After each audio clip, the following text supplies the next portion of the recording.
হয়, তাৰমানে আমি ডিষ্ট্ৰিক্ট ফিচাৰী ডেভেলপমেণ্ট অফিচাৰ কোকৰাঝাৰৰ পৰা আহিছোঁ।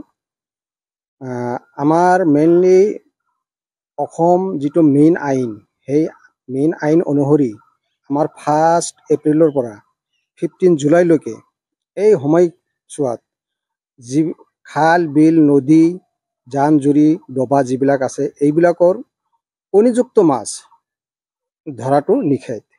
কিয় নিষেধ? এইখিনি সময়ত মাছৰ পেটত কণী থাকে, মাছৰ প্ৰজনন সময়। এইটো সময়ত মাছে কণী দিব, পোৱালি জগাব। সেইকাৰণে এইবিলাক আমি এৱাৰনেছ কৰি আছোঁ, মানুহক বুজাই আছোঁ।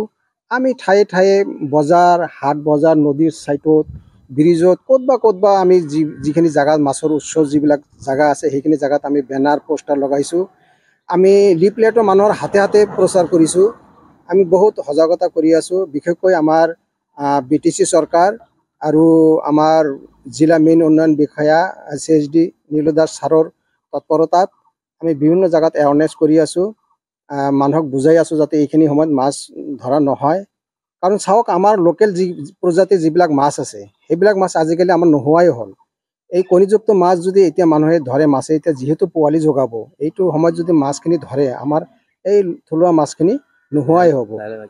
সেইকাৰণে আমি পাব্লিকক, মানুহক অনুৰোধ জনাইছোঁ আমি যাতে এই সময়খিনিত মাছ নধৰে।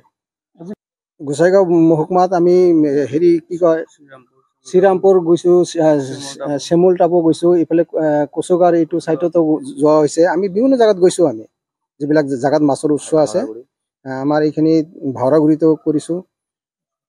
আজি আমি গোসাইগাঁৱত এই নাইটি বজাৰ এটা আছে, তাতে গ'লোঁ। তাতে যাই কিনি আমি থলুৱা মাছো পালোঁ,